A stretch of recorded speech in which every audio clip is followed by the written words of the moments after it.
मंगलमय मंगलकरण वीतराग विज्ञान नमो ताहि जाते भये अरहंतादि महा जो विद्यादि सागर सुधी जो विद्यादि सागर सुधी गुरु हैं हितैषी शुद्धात्म में निरत नित्य हितोपदेशी वे पाप ग्रीष्म ऋतु में जल हैं सयाने पूजून हैं सतत केवल ज्ञान पाने पूजून हैं सतत केवल ज्ञान पाने। बोलिए भगवान महावीर स्वामी की, अहिंसा धर्म की, आचार्य गुरुवर विद्यासागर मुनि महाराज की।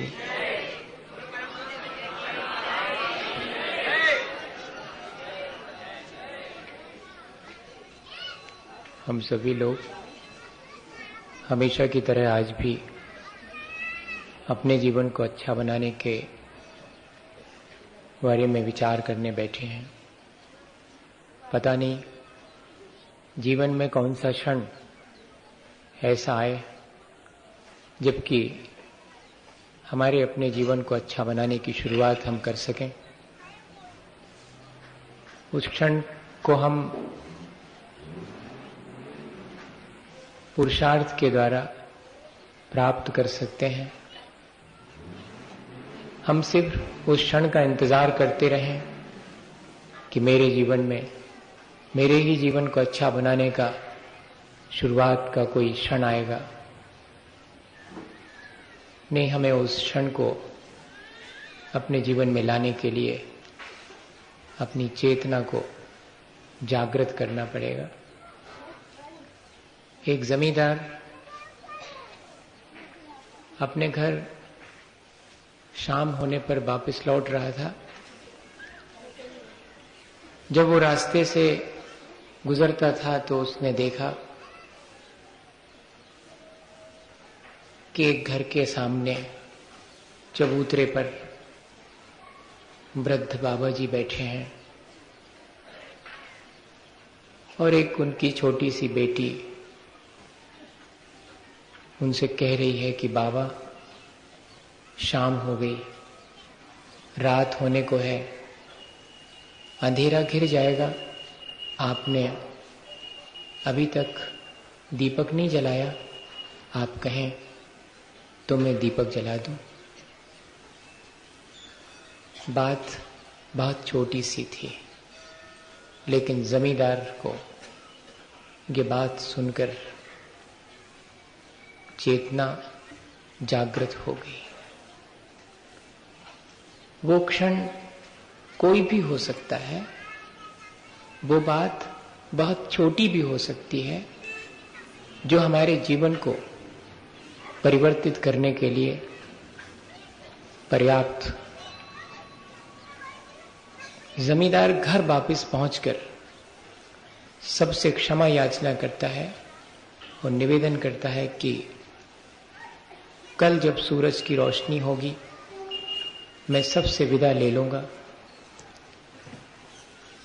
तो लोगों का आश्चर्य होता है कि किसने क्या कहा, ऐसी कौन सी बात हो गई जिससे घर छोड़ने और चले जाने की बात आ गई। पूछा जमींदार से कि आखिर क्या हुआ। उसने कहा ऐसा कुछ भी नहीं हुआ, मैं आज रास्ते से जब घर वापस लौट रहा था, बाहर चबूतरे पर बैठे अपने वृद्ध बाबा से वो छोटी सी बेटी ये कह रही थी कि बाबा, शाम हो गई, रात होने को है, इससे पहले कि अंधेरा घिरे आपने दीपक क्यों नहीं जला लिया, आप कहें तो मैं जला दूं। मैं इस बात को सुनकर के सोच में पड़ गया कि मेरे जीवन की भी शाम तो हो चुकी, अब मृत्यु का अंधेरा आने को ही है। इसके पहले कि मृत्यु का अंधेरा आए, मैंने अपने जीवन में रोशनी के लिए कोई दीपक जलाया भी है या कि मैं अंधेरे में ही और अपना जीवन पूरा कर दूंगा। बस इतनी सी बात मेरे जीवन के लिए संसार से विरक्त करने के लिए पर्याप्त है। मुझे अपने जीवन को अच्छा बनाने की शुरुआत के लिए इतनी ही बात पर्याप्त है। ये एक छोटी सी बात भी हमारे जीवन को कैसे परिवर्तित कर देती होगी, कुछ तो होगा। असल में जब हम बहुत सजग होते हैं अपने जीवन के प्रति, अपने जीवन को अच्छा बनाने के लिए हम जितने ज्यादा अवेयर होते हैं, उतने जल्दी कोई भी ऐसा कोइंसिडेंस, कोई भी ऐसा संयोग होता है कि वो हमारे जीवन को परिवर्तित कर दे। ये सजगता हमारे जीवन को अच्छा बनाने के लिए पहला कदम है। हम गौर से देखें कि वास्तव में हम अपने जीवन के प्रति सावधान और सजग हैं, तो हम पाएंगे कि हैं। तो हम अपने शरीर के प्रति बहुत सजग हैं, हम अपनी भौतिक सुख सुविधाओं के प्रति बहुत सजग हैं, हम संसार में अपना स्वार्थ पूरा कर सकें इस बात के लिए बहुत सजग हैं। देह में कोई भी रोग शोक व्याधि हो जाती है, हम फौरन उसके उपचार के लिए तत्पर हो जाते हैं। ये सजगता तो है हमारे भीतर। हमारे भौतिक सुख सुविधा के साधनों में कहीं कोई कमी हमें महसूस होती है तो उसकी पूर्ति के लिए हम तत्पर हो जाते हैं। ऐसी सजगता तो है हमारे मन में। हम तो इस बात के लिए बहुत सजग हैं कि किस व्यक्ति से मेरा किस तरह से स्वार्थ सच सकता है, उसे साध करके रखना चाहिए, उससे बात बिगड़ ना जाए, इस बात के लिए हम बहुत सजग हैं। लेकिन ये जो इस तरह की सजगता है, उसने आज तक हमारे जीवन को अच्छा बनाया हो ऐसा तो नहीं लगता। अपने जीवन के अनुभव से ही, किसी से पूछने नहीं जाना, अपने जीवन के अनुभव से ही देख लें कि इस तरह की सजगता तो हमारे जीवन में है, लेकिन इसके बावजूद भी जैसा जीवन हम जी रहे हैं उससे हम संतुष्ट नहीं हैं। हमें नहीं लगता कि हम जो जीवन जी रहे हैं उससे हमें कुछ उपलब्ध हमने किया है, हमें तो कुछ और ही चाहिए। तब फिर क्यों नहीं हम अपनी इस चाल को परिवर्तित करते हैं? तब फिर क्यों नहीं हम ये सोचते हैं कि आखिर ऐसा क्या है जिसके प्रति मुझे सजग और सावधान होना चाहिए? वो और कुछ नहीं है, अपने ही और दूसरे के कल्याण की जो सजगता है वो हमारे भीतर कमती है। चेतना के विकास के लिए, चेतना की उज्जवलता और निर्मलता के लिए हमें जितना सजग होना चाहिए उतने हम नहीं हैं। चलो ना सही, कम से कम चेतना मलिन ना हो, इस बात की सजगता तो हो सकती है। मेरे कपड़े कहां बैठने से गंदे हो जाएंगे, इस बात की सजगता तो है, तो फिर मेरी चेतना कहां बैठने से मलिन होगी, इस बात की भी सजगता होनी चाहिए। मेरी देह इस प्रकार की सामग्री का सेवन करने से रुग्ण हो जाएगी, रोग से ग्रसित हो जाएगी, इस बात की सजगता है। तब फिर यह सजगता क्यों नहीं होनी चाहिए कि इस तरह का भोजन करने से मेरी चेतना मलिन हो जाएगी? ऐसा भी तो होना चाहिए। अरे भाई, अगर हमारे भीतर सजगता और सावधानी है तो सजगता और सावधानी का सचमुच हम अपने चेतना के विकास के लिए उपयोग कर सकते हैं। एक नवयुवक अपने दुकान में बहुत व्यस्त था, इतनी व्यस्तता कि उसे ठीक से किसी को देख पाने का भी वक्त नहीं था। वो तो जिस ग्राहक ने जो सामान मांगा वो उस ग्राहक को भी ठीक से नहीं देखता था, उसे तो सामान देना और पैसे गिन करके अपनी अलमारी में, पेटी में रखते जाना, इतना ही उस समय सूझ रहा था। और इतने में तेज बारिश आ गई, तो दुकान के सामने जो शेड लगा था उसके नीचे आकर के और भी लोग खड़े हो गए जिनको कि सामान नहीं भी खरीदना था। अब सामान खरीदने वाले ग्राहक तो आना कम ही हो गए थे, बारिश बहुत तेज थी। जितने ग्राहक थे उन सबको उसने उनके अनुसार सामान दे दिया था। थोड़ा व्यस्तता उसकी कम हुई।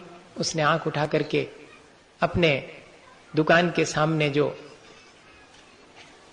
पोर्च था, जो शेड था, उसमें देखा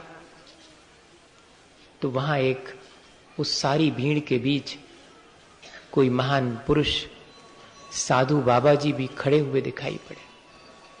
वो बहुत चकित हो गया कि अरे, मैं तो ध्यान ही नहीं दे पाया, और फौरन दुकान से बाहर आकर के साधु बाबा को प्रणाम किया और पूछा कि बाबा, आप कितनी देर से आकर के मेरी दुकान पर खड़े हैं? बाबा जी तो बाबा जी ही थे, अपने कल्याण के साथ प्राणी मात्र के कल्याण का विचार रखने वाली चेतना उन बाबा जी की थी। सो इतना ही कहा कि बेटे, मुझे तो तुम्हारी दुकान के सामने आए अभी आधे ही घंटे हुए हैं, तो मुझे नहीं देख पाए, कोई बात नहीं, लेकिन तुम्हारे दरवाजे पर जो 24 घंटे खड़ा हुआ है इस इंतजार में कि तुम अपने जीवन को बहुत ऊंचा और अच्छा बनाओगे, उसकी तरफ ध्यान कब दोगे? हमें लगता है क्या कोई हमारे सामने 24 घंटे खड़ा हुआ है जो हमें इस बात की चुनौती दे रहा है कि तुम्हारी चेतना मेरे जैसी विकसित हो सकती है? वो कौन खड़ा हुआ है?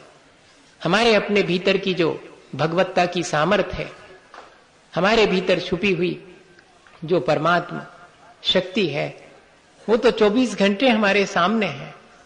हम ही सजग और सावधान नहीं है, उसे देख नहीं पाते हैं, उसे हम इग्नोर करते रहते हैं।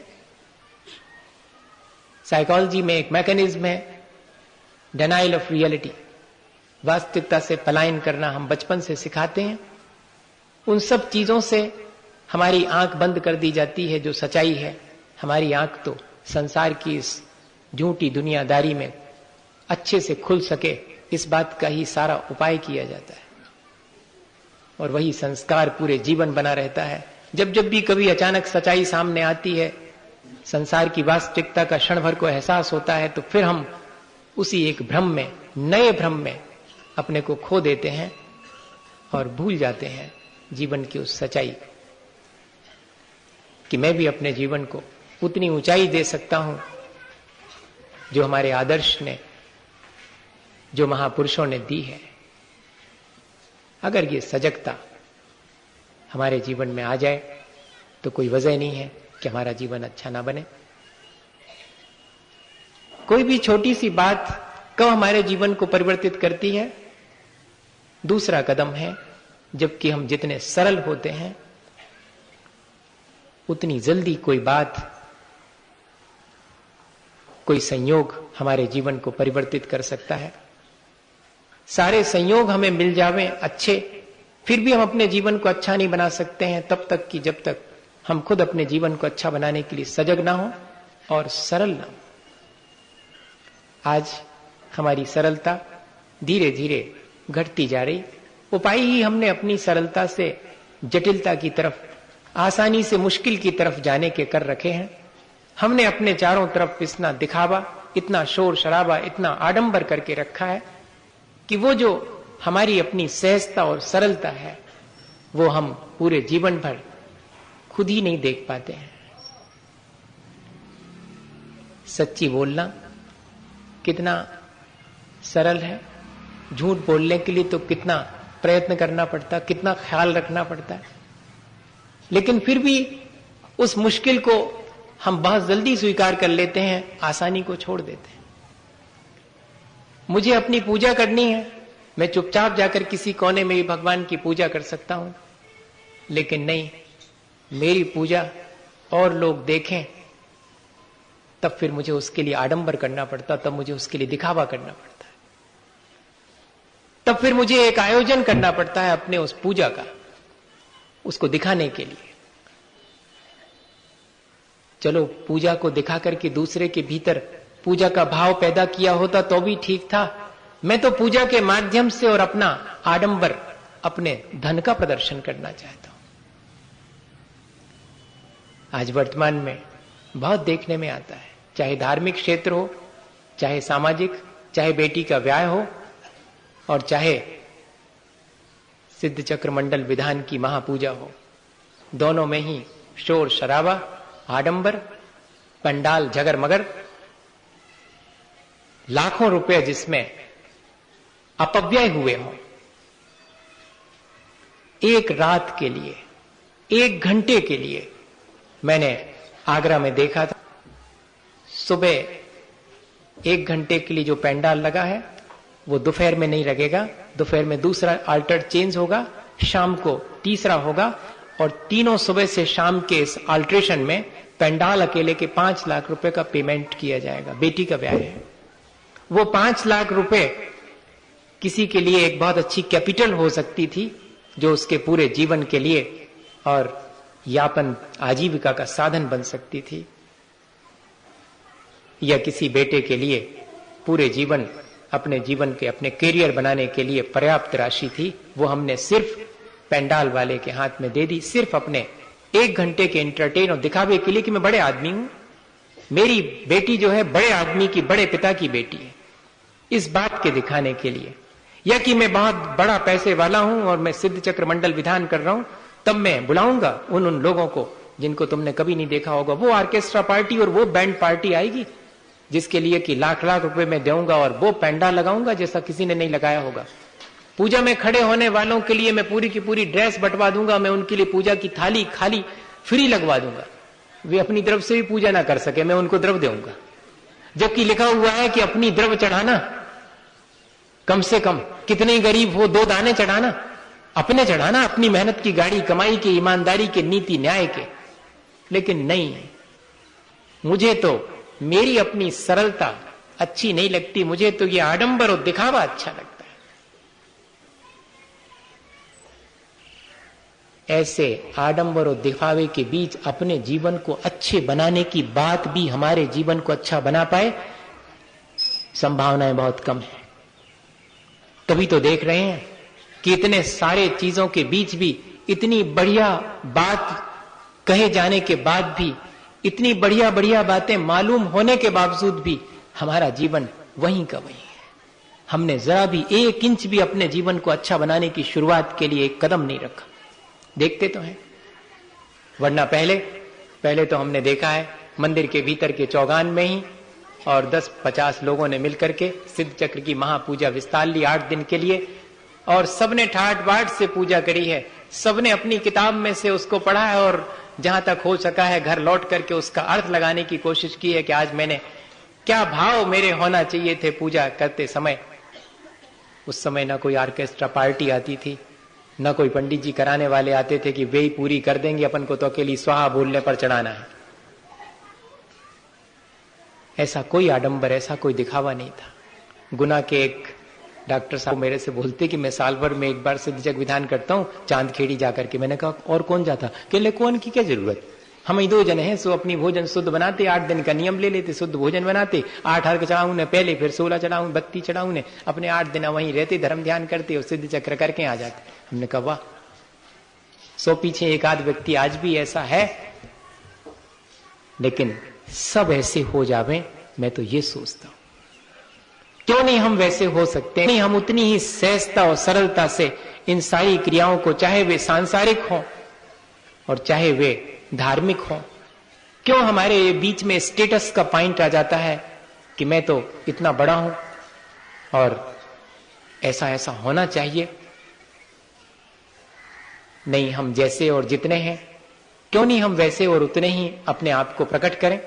क्या जरूरत है कि हम जैसे और जितने नहीं हैं उससे अधिक अपने आप को हम प्रकट करें? सारा झगड़ा सिर्फ इसी बात का है कि हम जितने और जैसे हैं हम उससे कहीं अधिक और दिखना चाहते हैं। जब कोई व्यक्ति अच्छा नहीं होने पर भी अच्छा दिखना चाहता है तो कभी अच्छा नहीं हो सकता।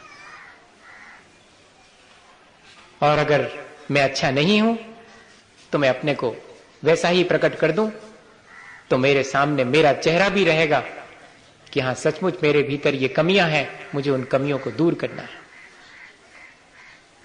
एक राजा का मन हुआ कि उसके कोई बेटा तो था नहीं, ये सारा राजपाट और वैभव किसी को दे दूं, लेकिन किसे दे दूं? ठीक हाथों में दूं। सबके मन में ये रहता है कि ठीक हाथों में दूं। तो उसने घोषणा कराई कि जो दिखावा ना करे, आडंबर ना करे, संतोष पूर्वक अपना जीवन जिए, उसे मैं अपना सारा राजपाट और वैभव दे दूंगा। बहुत लोग आए, उनने कहा विश्वास रखो, हम बिल्कुल दिखावा नहीं करेंगे, हम बिल्कुल आडंबर नहीं करेंगे, आप तो हमें दे दो। राजा ने नहीं दिया। खोजबीन चलती रही कि कोई तो होगा इस राज्य में जिसे ये राजपाट दिया जा सके। सब तो आ गए राजा के यहां मांगने के लिए और ये कहने के लिए कि आपका राजपाट मिलने के बाद हम बिल्कुल दिखावा नहीं करेंगे, हम तो शांति से बिना आडंबर के जीवन जिएंगे। लेकिन राजा को विश्वास नहीं। मंत्रियों ने एक दिन आकर के खबर दी कि एक व्यक्ति ऐसा है जो इस राज्य में आपके पास राज मांगने नहीं आया, बाकी सब तो किसी न किसी बहाने आपके पास आ चुके हैं। तो राजा ने कहा कि बुलाया जाए उसे। बुलाया गया। वो नवयुवक था। उससे राजा ने कहा कि मैं चाहता हूं कि मेरा राजपाट और वैभव तुम ले लो। सुनकर के वो नवयुवक हंसा, बोला कि मैं विचार करूंगा, क्योंकि आपकी शर्त मुझे मालूम है कि राजपाट और वैभव के बाद भी आडंबर और दिखावा नहीं होना चाहिए, इसलिए मैं विचार करूंगा। अभी मेरी ऐसी कोई तैयारी नहीं है। ये पहला व्यक्ति था जिसने कि ऐसा कहा हो। सब तो ये कह रहे थे कि आप मेरा विश्वास करो, बिल्कुल नहीं दिखावा करूंगा, आप दे तो दो। और वो कह रहा है कि मेरी ऐसी कोई तैयारी नहीं है, मैं विचार करूंगा। राजा ने कहा फिर तो तय हो गया, तुम इसके योग्य हो।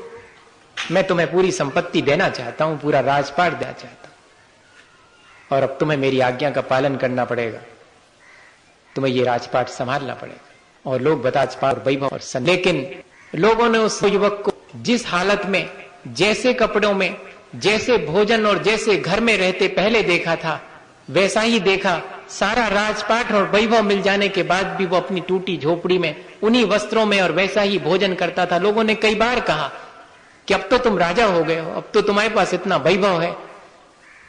उसने कहा कि वह सब होने के बाद अगर मैं अपने जीवन के लाइफ स्टाइल में कुछ चेंज करूंगा तो वो सब दिखावा कहलाएगा, वो तो सब आडंबर कहलाएगा। मेरा तो जीवन जैसा मैं पहले जी रहा था उतना ही मेरे लिए पर्याप्त है। और अपने पास तो 4 पैसा ज्यादा हो जावे तो फूल के कुप्पा हो जाते, बाहरें जो है रंग रोगन करवाने की शुरुआत हो जाती, अच्छे कपड़ा खरीदने की शुरुआत हो जाती। 4 पैसा हो गए, 4 जने देखें। ये क्या चीज है? ये अपनी सरलता को छोड़ करके जटिलता और मुश्किल की तरफ बढ़ने का रास्ता है जो हम आज तक अख्तियार करते आए हैं। आज तक हम इसी रास्ते पर चले। हम थोड़ा सा परिवर्तन करें और सरलता का रास्ता भी अपनाया जा सकता है और हम उस पर आसानी से चलकर अपने जीवन को अच्छा बना सकते हैं। और एक चीज और शेष है जो इन दोनों के साथ अनिवार्य रूप से होना जरूरी है, संवेदनशीलता। ये तीनों एक साथ ही होने वाली चीजें हैं। जो जितना सजग है अपने कल्याण के प्रति वो उतना ही सरल होगा, और जो जितना सरल है वो उतना ही संवेदनशील होगा। और यह कि ये कहें कि जो जितना संवेदनशील है वो उतना ही सरल होगा, वो उतना ही सजग होगा। आप कैसे भी कहीं से भी करिएगा, ये तीनों एक साथ होने वाली चीजें हैं जो जीवन को अच्छा बनाने के लिए बहुत प्रारंभिक भूमिका में हमारे जीवन में आनी चाहिए। संवेदनशीलता है तो हमारी, कोई हमसे कड़ी बात कह दे तो हमें दुख पहुंचता है तो हम बहुत संवेदनशील नहीं है क्या? आप कह रहे हैं संवेदनशील नहीं है तो संवेदनशील। कोई हमसे कड़ी बात कह दे तो हमें दुख पहुंचता है। हमारे खाने पीने में कोई चीज हमारे टेस्ट, हमारे पसंद की ना हो, तब भी हमें चोट पहुंचती है। हम अपने स्वाद के प्रति बहुत संवेदनशील हैं। हम अपने कलर चॉइस के प्रति बहुत संवेदनशील हैं। हम अपने पांचों इंद्रियों की जो चॉइस है उसके प्रति बहुत संवेदनशील है। हम अपने मन को चोट पहुंचाने वाले कार्य, मन को चोट पहुंचाने वाली बात, मन को चोट पहुंचाने वाले और भी जो चीजें हैं उन सब के प्रति बहुत संवेदनशील है।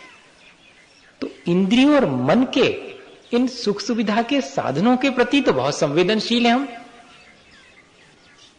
पर मेरी वाणी से, मेरे शरीर से, मेरे विचारों से किसी और को पीड़ा पहुंच जाती होगी, ये संवेदनशीलता मेरे अंदर नहीं है। अभी मेरे को ऐसा नहीं लगता कि चींटी पर पैर क्या रखा मानो मैंने अपने ही छाती पर पैर रख लिया हो, अभी ऐसी संवेदनशीलता नहीं। अभी तो दूसरे को कठोर वचन कहने के बाद भी मुझे ऐसा नहीं लगता कि जैसे ऐसा कठोर वचन मैंने अपने से ही कह लिया हो। मेरा स्वभाव तो सुई की तरह हो गया है, जो जिसे चुभती है उसे एहसास होता है, पर उसे खुद एहसास नहीं होता कि किसे चुभी और उसे कितनी तकलीफ हुई होगी। मैं गलत कह रहा हूं तो आप मुझे बता दीजिएगा, क्या मैं गलत कह रहा हूं? हमारे अपने जीवन में सबके कहीं ऐसा तो नहीं हो गया? कहीं हम कोई भूल तो नहीं कर रहे हैं? मैं आपको कोई उलाहना थोड़ी दे रहा हूं, मैं तो ये कह रहा हूं कि हम सबके जीवन में हम एक बार झांक करके देखें। हम संवेदनशील तो हैं, लेकिन अपने पांच इंद्रियों और मन के विषयों के प्रति संवेदनशील हैं, लेकिन चेतना के प्रति हमारे मन में संवेदनशीलता नहीं है। जहां जहां सांस धड़कती है वो सब मेरे जैसी ही सांसें हैं, ऐसी संवेदनशीलता अभी नहीं है। अभी तो दया, करुणा और मैत्री की बातें हैं, लेकिन वो सब मेरे जीवन में नहीं है। काश ऐसी संवेदनशीलता मेरे जीवन में भी आ जावे कि दूसरे का दुख मुझे अपना दुख लगने लगे। तब फिर मैं जैसे अपने दुख से बचने का उपाय करता हूं, ऐसे ही प्राणी मात्र दुख से बचे, इस बात की भावना तो भा ही सकता हूं। और ऐसा कोई विरला ही जीव होगा जो अपने आत्म कल्याण के साथ साथ प्राणी मात्र का कल्याण हो, ऐसी भावना भा करके तीर्थंकर बन जाते हैं। वो विरले ही जीव होते हैं, पर हम उनके अनुयायी तो हैं ही, तो हम कम से कम उनके बताए रास्ते पर थोड़ा बहुत तो चल ही सकते हैं। उनके जैसा पूरा नहीं तो कुछ अंशों में तो उनके जैसा अपना भाव रख सकते हैं। ऐसी संवेदनशीलता जैसी तीर्थंकरों के मन में होती है, प्राणी मात्र के कल्याण के लिए वे उपदेश देते हैं, उनके अपने आत्म कल्याण के साथ साथ वे जो धर्म का प्ररूपण करते हैं उससे प्राणी मात्र का कल्याण होता है। तब क्यों ना मैं अपने आत्म कल्याण के साथ साथ प्राणी मात्र मेरे ही जैसी आत्मा सबके भीतर है, वो आत्मा भी अपना विकास करे, अपना कल्याण कर ले, मेरे जीवन से उसे कोई क्षति ना पहुंच जाए, मैं इस बात का ध्यान तो रख ही सकता हूं, रखना भी चाहिए जितना बने। अभी मैं रखता हूं, मेरे अपने जो लोग हैं उनका तो ध्यान रखता हूं, मेरा जिनसे परिचय है उनके सुख दुख का तो मुझे ध्यान रहता है। अगर ये अपनेपन का दायरा जरा और फैल जाए और यहां इस संसार में कोई भी पराया ना रह जाए, तो संभव है कि मेरे भीतर वो संवेदनशीलता आ सकती है। जबकि जहां जहां चेतना है, जहां जहां सांस है, वहां तक मेरी संवेदना पहुंच सके, वहां तक मेरी सहानुभूति पहुंच सके। ऐसा हम चाहें तो अपने इस संवेदनशीलता को विस्तार दे सकते हैं, इस संवेदनशीलता के द्वारा बहुत ऊंचा उठा सकते हैं। नरेंद्र के बचपन का नाम विवेकानंद के बचपन का नाम नरेंद्र था। 10-12 बरस की उम्र थी। मां से पूछ करके मेला देखने गए थे, और मेले में जैसे कि बच्चों का स्वभाव होता है, खिलौने और मिठाइयां खरीदी जाती हैं, सो दोनों चीजें उन्होंने भी ली थी। पहले खिलौने भी ऐसे नहीं होते थे जैसे आज होते हैं। माटी के गुड्डा गुड़िया पहले खिलौने की तरह बाजार में बच्चों के लिए बेचे जाते थे। अब तो सब कुछ प्लास्टिक की गुड़िया है, प्लास्टिक के खिलौने हैं, और वे सब भी वैसे नहीं हैं। उसमें भी सबसे पहले है पिस्तौल। खिलौने में पिस्तौल का क्या काम? लेकिन खिलौने में पिस्तौल है और बेटे को वही चाहिए, और फिर वही बेटा भले ही हंसी हंसी में अपनी ही मां को पीछे से पिस्तौल लगा के कहता कि मारूं। ये नहीं कहता कि बचाऊं, ये कहता कि मारूं। बचपन से ही उसे हम संवेदनहीनता की तरफ ले जाते हैं खिलौनों के माध्यम से, और पहले ले जाते थे लोग संवेदनशीलता की तरफ कि ये है माटी की गुड़िया, गोद में रखो, संभाल के रखना, जरा नीचे गिर जाएगी तो टूट जाएगी। उसमें जीवन नहीं है, निर्जीव है, लेकिन फिर भी उसे ऐसे संभालते थे जैसे कि जीवन हो, टूट ना जाए, उसका हाथ ना टूट जाए, उसकी आंख में चोट ना पहुंच जाए, इतना ध्यान रखते थे। इसका मतलब है कि कहीं कुछ हमारे अपने भावों में परिवर्तन तो आया है, हमारी लाइफ स्टाइल से ये चीज मालूम पड़ती है। और गुड्डा गुड़िया खरीदे हैं, गोद में लिए, गोद में अपनी झोली में दबाए हुए बड़े खुश खुश चले आ रहे हैं नरेंद्र रास्ते से किनारे किनारे, और अचानक देखते क्या हैं कि सामने से माता पिता अपने 4 बरस के छोटे से बेटे की हाथ पकड़े चले आ रहे हैं। और इतने में क्या देखते हैं कि बेटा अपनी मां का हाथ छोड़ करके और रास्ते के बीच की तरफ भाग रहा है, हंस रहा है। वो तो खेल रहा है, उसे क्या मतलब है कि क्या कहां हो रहा है। और जैसे ही वो रास्ते के बीच में पहुंचता है, माता पिता उसे संभालने के लिए आगे बढ़ते हैं, तो उतने में ही सामने से एक तांगा बहुत तेज तेज दौड़ता हुआ आ जाता है। माता पिता चिल्ला पड़ते हैं कि अब क्या किया जा सकता है, वक्त ही इतना नहीं है कि उसे उस तांगे के नीचे जाने से बचाया जा सके। लेकिन 10-11 वर्ष के नरेंद्र के मन में तो बचाने की ही भावना प्रबल थी। अपने खेल खिलौने जिनको कि अभी तक संभाले हुए थे, उनको एक तरफ नीचे गिरा दिया और पलक झपकते दौड़ करके उस बच्चे का हाथ पकड़ के खींच लिया, तांगा निकल गया, वो बच्चा बच गया। उसे उसके माता पिता को सौंप कर, इसके पहले कि उसके माता पिता पूछें कि तुम कौन हो बेटे, अपने टूटे हुए खेल खिलौने फिर से गोदी में संभाल कर अपने घर की तरफ आगे बढ़ गए। अब वो माता पिता हक्के बक्के हैं, हमें तो विश्वास ही नहीं हो रहा कि मेरा बेटा बच गया, और बचाने वाला चारों तरफ कहां चला गया। देखते हैं वो जा रहा है, उसके पीछे पीछे चले जा रहे हैं कि कहीं तो रुकेगा, घर आएगा इसका तो मिल लूंगा। और घर आ गया, उन्होंने देख लिया कि वो उस घर में प्रवेश कर गया है। पहुंचे वहां तक, आवाज दी, मां ने दरवाजा खोला। नरेंद्र तो पहले ही घर में पहुंच चुके थे। ये कौन आया? तो वो दोनों माता पिता अपने छोटे से बच्चे को लिए नरेंद्र के घर के दरवाजे पर खड़े हैं। माँ से पूछ रहे हैं कि वो जो एक बेटा अभी घर में घुसा वो आपका कौन है? तो माँ सोचती है कि मेरा बेटा तो ऐसा नहीं है कि कोई उसकी शिकायत करने आए, क्यों, क्या हुआ मेरे बेटे से? तो आप उनकी माँ हैं क्या? हाँ, वो मेरा ही बेटा, मैं उसकी माँ हूं। वो दोनों उसकी माँ के चरणों में गिर जाती कि तुम धन्य हो जो तुमने एक ऐसे पुत्र को जन्म दिया जिसकी वजह से आज हमारा पुत्र, जिसका कि प्राणांत होना निश्चित था, बच गया। अब मां क्या कहे? मां तो भीतर कमरे में जाकर के अपने उस 10-11 साल के नरेंद्र को उठाकर सारे आंगन में यहां से वहां दौड़ रही है, खुश है, और आंसू भी बहते जा रहे हैं। कह रही है कि मेरा जीवन तुम्हें जन्म दे करके सार्थक हो गया। तुमने अपने माटी के खिलौने टूट जाने दिए, लेकिन दूसरे का जीवित खिलौना बचा लिया। तुम्हारी ये संवेदनशीलता, तुम्हारे जीवन को बहुत ऊंचा उठाएगी और तुम्हारे माध्यम से और लोगों को भी अपना जीवन अच्छा बनाने की प्रेरणा मिलेगी।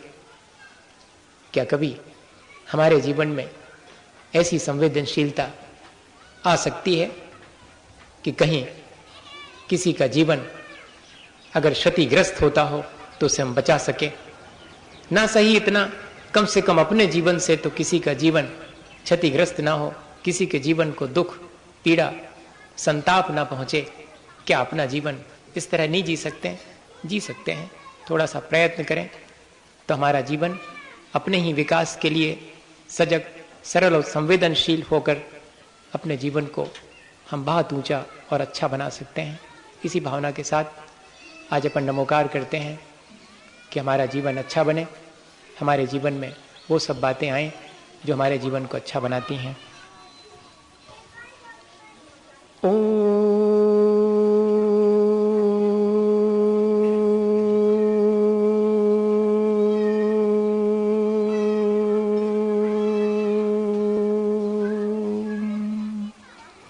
नमो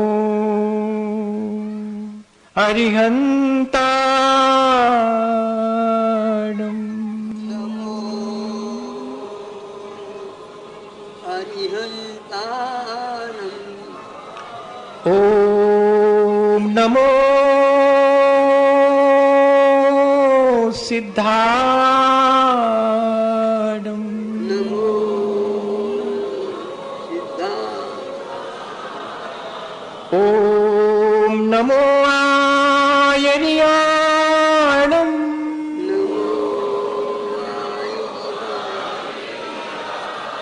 ओम नमो वज्झायाणं,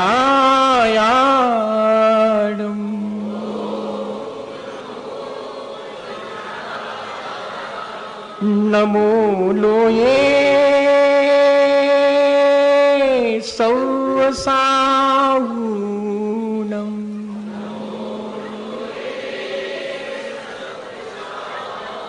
चत्तारि मंगलम् अरिहंतामंगलम्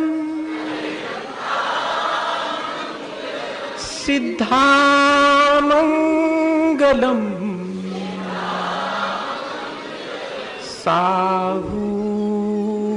साहूमंगलम्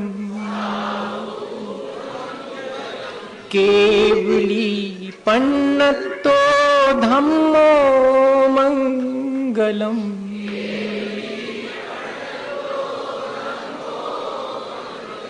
चत्तारि लोगुत्तमा अरिहंता लोगुत्तमा सिद्धा लोगुत्तमा साहू लोगुत्तमा केवली पन्नतो धम्मो लोगुत्तमो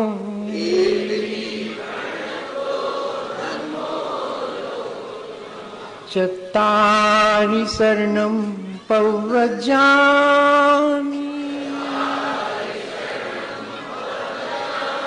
अरिहन्ते शरणं पव्रजामि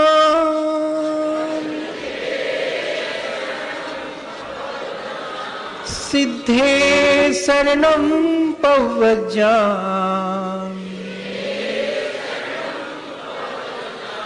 साहू शरणं पव्रजामि केवली पन्नतं धम्मं शरणं पव्रजामि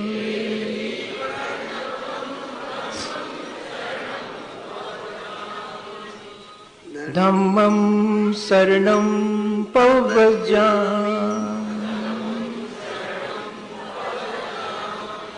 बोले आचार्य गुरुवर विद्यासागर मुनि महाराज की। हे गुरु